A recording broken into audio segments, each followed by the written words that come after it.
नमस्कार, स्वागत है आप सभी का। आप देख रहे हैं सुबह 9 बजे। मैं हूं आपके साथ प्रीति। बुलेटिन की शुरुआत करते हैं हेडलाइंस के साथ। अदन में सेना को बढ़ा, पीछे हटे हूती विद्रोही, युद्ध के हालात के बीच ऑपरेशन राहत तेज, 800 और भारतीयों को बचाया गया।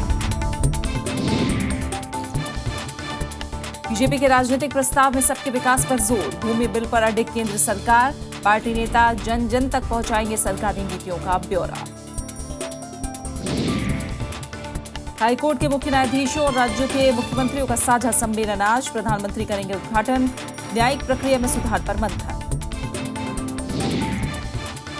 श्रीलंका में 37 भारतीय मछुआरे 17 अप्रैल तक न्यायिक हिरासत में, रिहाई के लिए प्रयास जारी, करुणानिधि और तमिलनाडु के मुख्यमंत्री ने प्रधानमंत्री से की दखल देने की अपील। मियामी ओपन टेनिस का फाइनल आज, सानिया मिर्जा और स्विट्जरलैंड की मार्टिना हिंगिस की जोड़ी का मुकाबला मकारोवा और वेस्लिना की जोड़ी से। युद्धग्रस्त यमन के अदन बंदरगाह में चल रही तेज लड़ाई के बीच शनिवार को 800 और भारतीयों को निकाल लिया गया।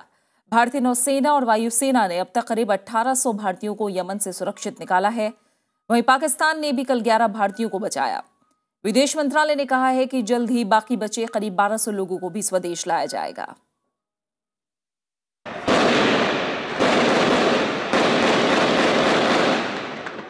अदन में चल रही इस गोलीबारी के बीच मिसाइल विध्वंसक INS मुंबई अपने काम में लगा रहा और देर रात तक करीब 800 भारतीयों को बचाने में कामयाब हो गया।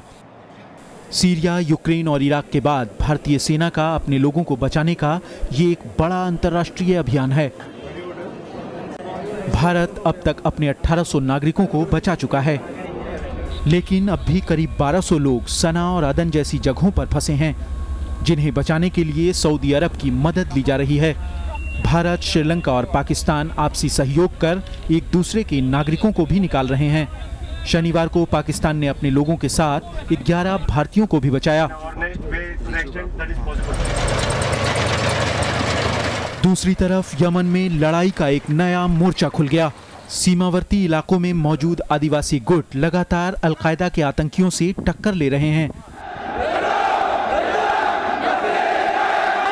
वहीं देश के अंदर हूती विद्रोहियों के समर्थन में लाखों लोग सड़कों पर उतर आए हैं।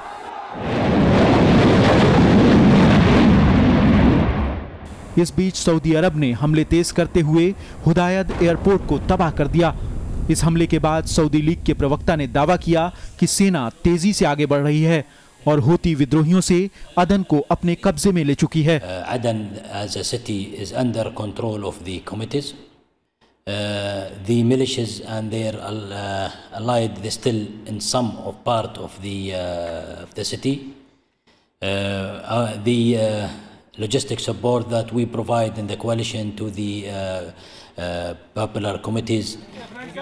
जिबूती से निकाले जाने के अभियान पर नजर रख रहे विदेश राज्य मंत्री VK सिंह भी यमन के सबसे बड़े शहर सना गए। सना से एयर इंडिया के विमानों ने पिछले कुछ दिनों में बड़ी संख्या में भारतीयों को निकाला है। आज शाम तक जिबूती से विशेष विमान इन लोगों को स्वदेश लेकर पहुंचेगा। Bureau report, Rajya Sabha TV. BJP केंद्र सरकार की अच्छी पहल के संदेश को फैलाने के लिए पुरजोर कोशिश करेगी। बेंगलुरु में हुए 2 दिवसीय राष्ट्रीय कार्यकारिणी की बैठक में यह फैसला लिया गया। पार्टी अध्यक्ष अमित शाह ने इसके लिए वरिष्ठ नेताओं की 9 कमेटियों का गठन किया है। बैठक में पार्टी ने राजनीतिक, विदेश और सामाजिक मामलों से संबंधित प्रस्तावों को एकमत से स्वीकार किया। पार्टी ने भूमि अधिग्रहण विधेयक समेत कई मुद्दों पर विपक्ष के आरोपों का करारा जवाब देने के लिए गांव-गांव तक संपर्क अभियान चलाने का फैसला किया है। बीजेपी की राष्ट्रीय कार्यकारिणी के आखिरी दिन शनिवार को केंद्रीय गृह मंत्री राजनाथ सिंह ने पार्टी का राजनीतिक प्रस्ताव पेश किया। प्रस्ताव में गरीबों के सशक्तिकरण की बात कही गई है। In a way, the steps that the government have been taken have all been mentioned. The initial steps have very clearly revealed that the efforts are going towards empowering the poor. Party ने पूर्व प्रधानमंत्री अटल बिहारी वाजपेयी और वरिष्ठ नेता लाल कृष्ण आडवाणी की तारीफ की। राजनीतिक प्रस्ताव में बीजेपी ने भूमि बिल पर विपक्षी दलों पर जनता को गुमराह करने का आरोप लगाया है, तो बिल का विरोध कर रहे विपक्षी दलों के खिलाफ निंदा प्रस्ताव भी पारित किया गया।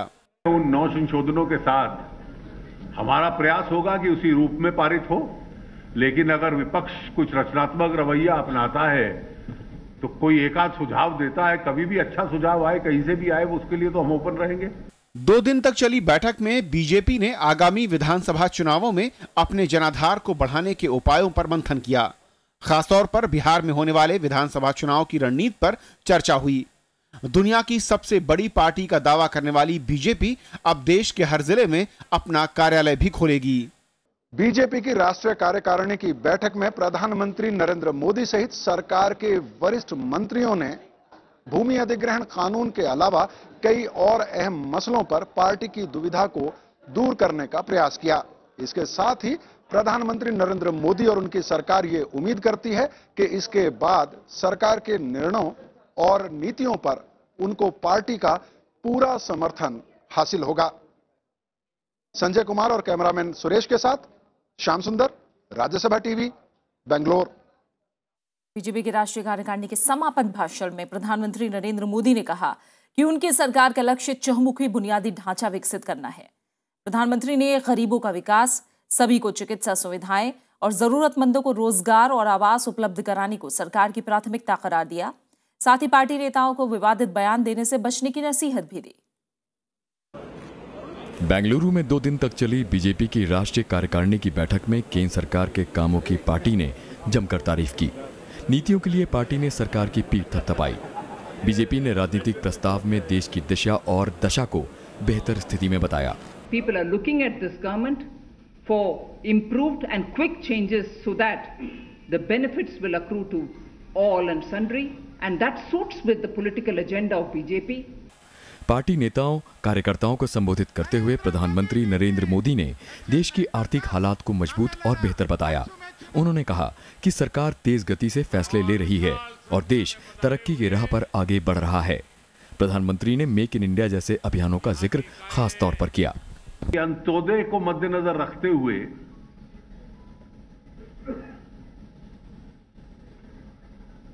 गरीबों के अपलिफ्टमेंट के लिए पुश दी जाए और पार्टी के और सरकार के अधिक से अधिक कार्यक्रम समाज के कमजोर वर्गों के लिए हों। स्वच्छ भारत अभियान का भी संबंध उसी दृष्टि में देखें। बीजेपी के इतिहास में यह पहला मौका था जब पार्टी के संस्थापक नेता लाल कृष्ण आडवाणी ने राष्ट्रीय कार्यकारिणी की बैठक में होते हुए भी इसे संबोधित नहीं किया। हालांकि प्रधानमंत्री ने अपने भाषण में पूर्व प्रधानमंत्री अटल बिहारी वाजपेयी और आडवाणी का पार्टी के विकास और विस्तार में योगदान का जिक्र किया। संजय कुमार के साथ श्याम सुंदर, राज्यसभा टीवी, बेंगलुरु। केंद्र सरकार फसल बर्बादी के बाद किसानों को दी जाने वाली मुआवजे से जुड़ी नीति में जल्द बदलाव करेगी। हाल ही में हरियाणा की जींद में किसानों को 250 रुपए प्रति एकड़ की दर से मुआवजा मिला। इससे किसान भड़क गए और सड़कों पर उतर आए। बेंगलुरु में वित्त मंत्री अरुण जेटली ने कहा कि जल्द ही मुआवजे के लिए नए नियमों का ऐलान किया जाएगा।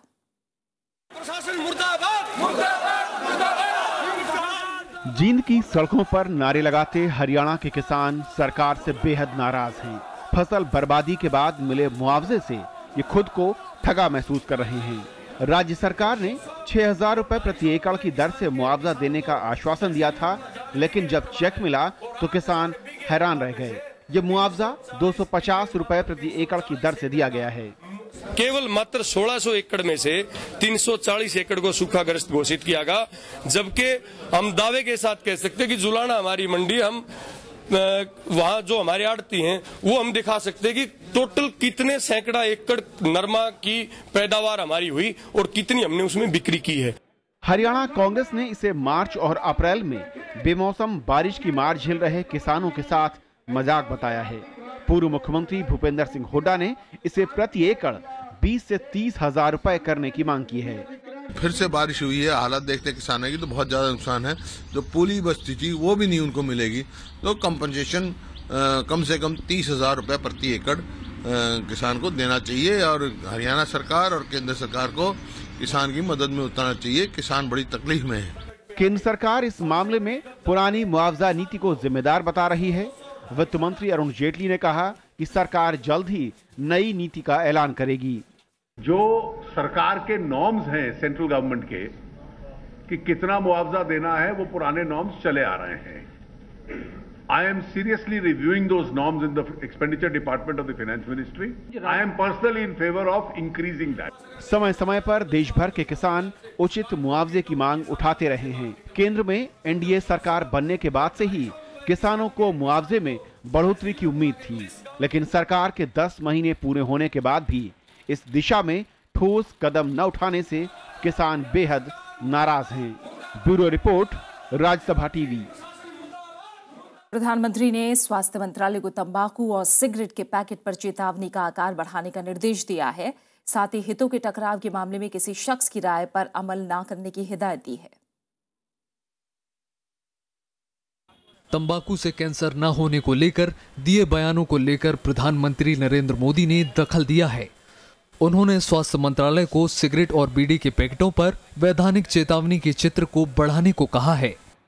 स्वास्थ्य मंत्रालय ने जो अपने स्टैंड पर कायम है और कंसिस्टेंट है कि तंबाकू का सेवन कम से कम हो और उसको कैसे कम किया जा सकता है, इसके लिए हम कटिबद्ध हैं और प्रयासरत हैं। नरेंद्र मोदी ने बीजेपी सांसदों को विवादित टिप्पणी देने से बचने की सलाह दी है। उन्होंने कहा है कि अगर सांसदों की समिति में रहते हुए व्यापारिक हित पर असर पड़ता है तो वे पद छोड़ सकते हैं। वहीं विपक्षी पार्टियों ने सरकार की मंशा पर सवाल उठाए हैं।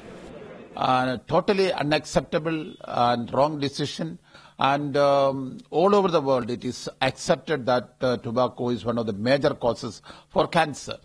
There has been wide apprehension among the general public and all the other NGOs. There may be a collusion between the health ministry and the tobacco lobby. तंबाकू उत्पाद के रैपर पर 85% हिस्से में कैंसर की चेतावनी छापने की अधिसूचना केंद्र सरकार ने जारी की थी, लेकिन 1 अप्रैल से लागू होने वाले इस नियम को फिलहाल सरकार ने टाल दिया। वहीं बीजेपी सांसद श्यामा चरण गुप्ता और तंबाकू मामलों पर बनी संसदीय समिति के प्रमुख दिलीप गांधी ने कहा था कि तंबाकू से कैंसर होने की रिसर्च इसकी पुष्टि नहीं करते हैं। Bureau report, Rajya Sabha TV. प्रधानमंत्री नरेंद्र मोदी दिल्ली के विज्ञान भवन में हाईकोर्ट के मुख्य न्यायाधीशों और राज्यों के मुख्यमंत्रियों के संयुक्त सम्मेलन का आज उद्घाटन करेंगे। सम्मेलन में देश में न्याय प्रशासन से जुड़े मुख्य मुद्दों पर विचार किया जाएगा। भारत के मुख्य न्यायाधीश HL दत्तू भी इस सम्मेलन को संबोधित करेंगे। सम्मेलन में देश भर की कोर्ट में 3 करोड़ से ज्यादा लंबित मामलों को निपटाने के लिए कदम उठाने पर मंथन होगा। साथ ही ट्रायल में तेजी लाने के लिए न्यायपालिका के बुनियादी ढांचे को बेहतर करने पर भी बातचीत होगी। इसके अलावा मुख्यमंत्री न्यायिक प्रक्रिया में सुधार से जुड़े विचारों को साझा करेंगे। इससे पहले कल प्रधानमंत्री नरेंद्र मोदी ने सभी राज्यों के मुख्यमंत्रियों और हाईकोर्ट के मुख्य न्यायाधीशों के लिए डिनर का आयोजन किया। समय समय पर ऐसे सम्मेलन का आयोजन होता रहा है। पिछली बार अप्रैल 2013 में इस तरह का सम्मेलन हुआ था।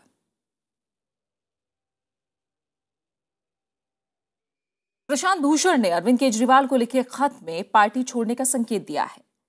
चिट्ठी में उन्होंने खुद पर लगे आरोपों का जवाब दिया है। हालांकि प्रशांत भूषण ने पार्टी छोड़ने को लेकर औपचारिक ऐलान नहीं किया है। आम आदमी पार्टी ने चिट्ठी पर कोई प्रतिक्रिया नहीं दी है। प्रशांत भूषण ने चिट्ठी में अरविंद केजरीवाल पर नेशनल काउंसिल की बैठक में भड़काऊ भाषण देने का आरोप लगाया है। 10 पन्नों के खत में उन्होंने खुद पर पिछले दिनों लगाए गए आरोपों का जवाब दिया है। प्रशांत भूषण ने आखिर में केजरीवाल को शुभकामनाएं देते हुए goodbye and good luck कहा है। ये चिट्ठी एक ईमानदार आदमी की अपने एक ऐसे दोस्त को लिखी गई है जिसके बारे में उनके मन में पहले बहुत निर्मल भाव थे, लेकिन पिछले 6 हफ्ते में उन्होंने अपने आचरण से उस रिश्ते को ख़त्म कर दिया। आम आदमी पार्टी नेशनल काउंसिल की बैठक के बाद से सवालों से बच रही है। वहीं विपक्षी पार्टियों ने इस पर चुटकी ली है। इन लोगों की जो घर की राजनीति है उससे हटकर मैं कहना चाहती हूँ कि दिल्ली की जनता इस वक्त फेडअप महसूस कर रही है। एक ऐसी पार्टी जो केवल प्रिंसिपल और आइडियोलॉजी के ऊपर चलने की बात करती थी, वो पार्टी केवल सत्ता के मोह के अंदर ही वो बनी है और सत्ता के मोह के पीछे ही वो लोग लगे हुए हैं, और ये बड़े दुख की बात है। अपनी आगे की रणनीति तय करने के लिए योगेंद्र यादव और प्रशांत भूषण ने 14 अप्रैल को पार्टी से असंतुष्ट नेताओं और कार्यकर्ताओं की बैठक बुलाई है, जिसे स्वराज संवाद का नाम दिया गया है। माना जा रहा है कि प्रशांत और योगेंद्र नई पार्टी बना सकते हैं। आम आदमी पार्टी ने इस बैठक में जाने वाले नेताओं को चेतावनी दे दी है। फिलहाल पार्टी अब तक प्रशांत भूषण, योगेंद्र यादव, अजीत झा, प्रोफेसर आनंद कुमार के साथ उन कार्यकर्ताओं पर भी कार्रवाई कर चुकी है जिन्होंने पीएसी और राष्ट्रीय परिषद की बैठक के दौरान इनके पक्ष में आवाज उठाई थी। अनु दीवान, राज्यसभा टीवी। जनता परिवार के विलय को अंतिम रूप देने के लिए समाजवादी पार्टी, आरजेडी और जेडीयू समेत 6 पार्टियों की आज बैठक होनी है। समाजवादी पार्टी प्रमुख मुलायम सिंह यादव के घर होने वाली इस बैठक में विलय के बाद नई पार्टी के नाम और चुनाव चिन्ह पर चर्चा होने की संभावना है।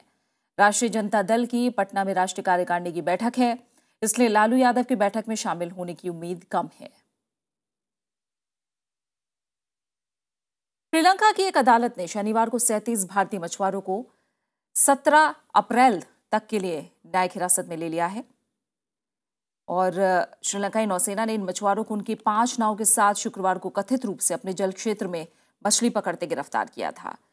इस बीच तमिलनाडु के मुख्यमंत्री ओ पनीरसेल्वम ने केंद्र सरकार से इन मछुआरों की रिहाई के लिए उच्च स्तरीय कूटनीतिक प्रयास किए जाने की अपील की है। इस बाबत उन्होंने प्रधानमंत्री को चिट्ठी भी लिखी है। कल डीएमके प्रमुख एम करुणानिधि ने भी मछुआरों की रिहाई के लिए प्रधानमंत्री नरेंद्र मोदी से दखल देने की अपील की। उन्होंने नरेंद्र मोदी को श्रीलंका के राष्ट्रपति मैत्रीपाला सिरिसेना से बात करके इस मसले का स्थायी हल निकालने की गुजारिश की। इस बीच केंद्र सरकार ने भरोसा जताया है कि इस मसले का जल्द ही स्थायी हल निकाल लिया जाएगा। प्रधानमंत्री श्री नरेंद्र मोदी जी जब श्रीलंका गए थे उनकी बातचीत वहां की प्रेसिडेंट और प्राइम मिनिस्टर से हुई है और इस तरह का घटना उम्मीद करते हैं ऐसा नहीं होता है, आगे जाकर नहीं होगा और दोनों देशों के जो फिशरमैन को उनके एसोसिएशंस को बैठकर इस विषय को रिजॉल्व करना चाहिए। और फिलहाल यहाँ रुक रहे हैं छोटे से ब्रेक के लिए और ब्रेक के बाद दिखाएंगे देश भर में मनाया जा रहा है यीशु के पुनर्जीवित होने का उत्सव ईस्टर।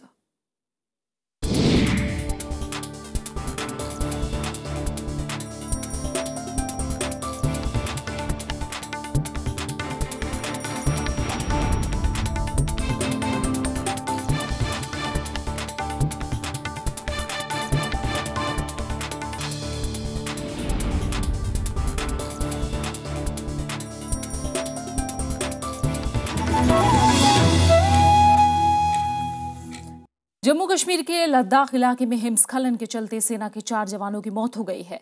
इस बीच जम्मू श्रीनगर हाईवे को खोल दिया गया है। हालांकि उन्हीं गाड़ियों को निकालने की इजाजत दी जा रही है जो हाईवे पर फंसी हुई हैं। वहीं बाढ़ और भूस्खलन से मरने वालों की तादाद 20 हो गई है। ये मंजर है जम्मू और श्रीनगर को जोड़ने वाले 300 किलोमीटर लंबे जम्मू श्रीनगर नेशनल हाईवे का। बीते 4 दिन से बंद पड़े इस हाईवे पर वाहन चालक सड़क खुलने का इंतजार कर रहे हैं। सीमा सड़क संगठन राजमार्ग को रोकने के प्रयास में जुटा हुआ है, लेकिन खराब मौसम के चलते इसमें दिक्कतें आ रही हैं। हम यहाँ 3 दिन से फंसे हुए हैं और यहाँ पे कोई इंतजाम नहीं है ड्राइवरों का। हमारा खाना शाना राशन खत्म हो गया है। मौसम विभाग ने अगले 5-6 दिनों में घाटी में हल्की बारिश की आशंका जताई है। हालांकि भारी बारिश की आशंकाएं अब नहीं है, वहीं बाढ़ का खतरा भी टल गया है। जम्मू कश्मीर में हम पहले ही अपना वार्निंग और अलर्ट विड्रा कर चुके हैं और अभी भी वहाँ वैसी सिचुएशन है और वहाँ ज़्यादा भारी बारिश वगैरह नहीं होगी और वहाँ भी हल्की बारिश है, वही जारी रहेगी। भारी बारिश की संभावना जम्मू कश्मीर में नहीं है। उधर सूबे में बारिश से बड़े पैमाने पर फसलों का नुकसान हुआ है। जितनी फसल है हमारी पानी में डूब गई। कम से कम 3 फीट से पानी चल रहा है और पानी जो है कोई रास्ता नहीं है उसका जाने के लिए और फसल बर्बाद हो गई है, जिसमें एक दाना भी नहीं वहाँ पर आया इसमें से। शुक्रवार को भारी बारिश के चलते पुंछ में एक पुल ढह गया। इससे यहाँ आवागमन को लेकर लोगों को भारी दिक्कतों का सामना करना पड़ रहा है। वहीं कई इलाकों में पानी भराव की समस्या से भी लोगों को जूझना पड़ रहा है। Bureau report, Rajya Sabha TV. Garissa university में बड़े नरसंहार के बाद केन्या में आतंकवाद विरोधी प्रदर्शन तेज हो गए हैं। शनिवार को लोगों ने गैरिसो में जमकर विरोध प्रदर्शन किया। लोगों ने आतंकवाद के खिलाफ साथ आने की अपील की। इस बीच केन्या पुलिस ने हमले के मास्टरमाइंड मोहम्मद कूनो को मोस्ट वांटेड आतंकी घोषित कर दिया है। आतंक के साए में जी रहे केन्या के लोगों का गुस्सा उस वक्त फूट पड़ा जब गैरिसो यूनिवर्सिटी को दहलाने के बाद आतंकियों ने मंडेरा में भी कुछ इसी तरह के हमले की धमकी दी। मुश्किल की इस घड़ी में लोगों ने गैरिसा में जमा होकर आतंकवाद के खिलाफ एकजुट होने की अपील की। हमले के बाद से अब तक खामोश रहे केन्या के मुस्लिम समुदाय ने चुप्पी तोड़ते हुए हमलों की एक सुर में निंदा की। उन्होंने कहा कि केन्या को बांटने के लिए इस्लाम के नाम पर घिनौनी साजिशें रची जा रही हैं। They are not Islamists. They're just evil criminals who need to be addressed and exposed as such. Every time we give them any iota or any shred, right, of respectability, then we defeat our own cause. And so please don't call them Islamists. इस बीच शनिवार को केन्याई police ने गैरिसा हमलों के गुनहगार मोहम्मद कुनो की तस्वीरें जारी कर उसे जल्द से जल्द पकड़ने का वादा किया। केन्या में ऐसे हमले पहले भी हो चुके हैं।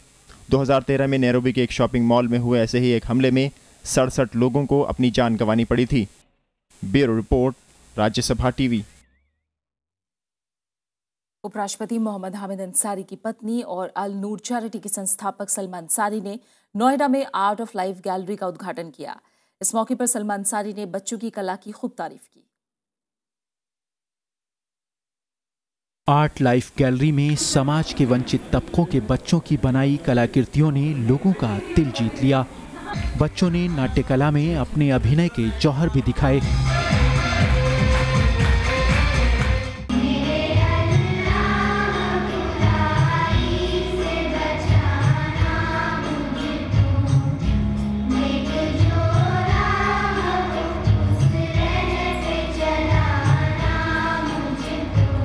कार्यक्रम की मुख्य अतिथि सलमा अंसारी ने बच्चों के रेखा चित्रों और नाट्य मंचन की जमकर तारीफ की।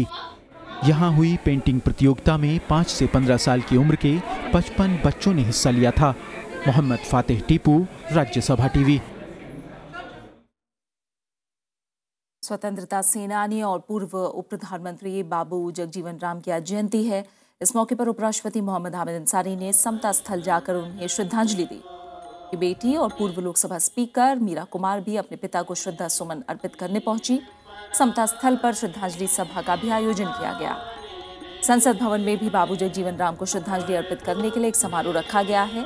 बाबू जगजीवन राम का जन्म 5 अप्रैल 1908 को बिहार में भोजपुर के चंदवा गांव में हुआ था। पूर्व उप प्रधानमंत्री जगजीवन राम ने केंद्र में श्रम, रेल, कृषि और रक्षा मंत्रालय की जिम्मेदारी भी संभाली।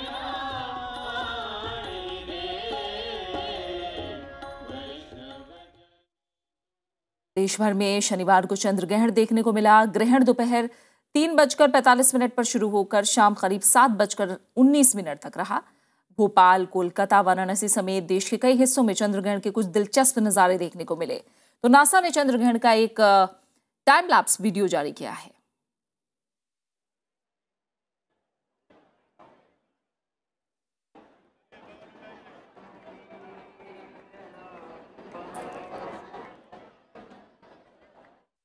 और खबर टेनिस जगत से। सानिया मिर्जा और स्विट्जरलैंड की मार्टिना हिंगिस की जोड़ी मियामी ओपन टेनिस टूर्नामेंट के फाइनल महिला डबल्स फाइनल में पहुंच गई हैं। शीर्ष वरीयता प्राप्त सानिया और हिंगिस ने सेमीफाइनल में तिमिया बाबोस और क्रिस्टीना म्लेदनोविच की जोड़ी को 6-2, 6-4 से हराया।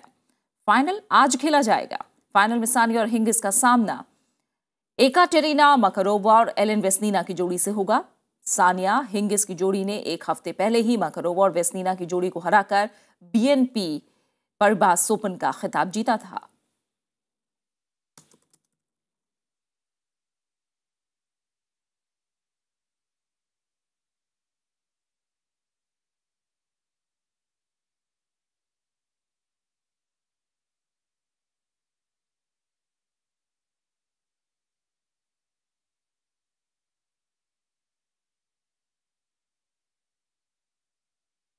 और आज दुनिया भर में ईस्टर मनाया जा रहा है। प्रभु यीशु के पुनर्जीवित होने के अवसर पर इस त्योहार को दुनिया भर में लोग मनाते हैं। खासतौर से ईसाई समुदाय के लोग इस त्योहार को मनाते हैं। इस मौके पर पोप ने सभी को बधाई दी है। साथ ही राष्ट्रपति और प्रधानमंत्री ने भी देशवासियों को बधाई दी है।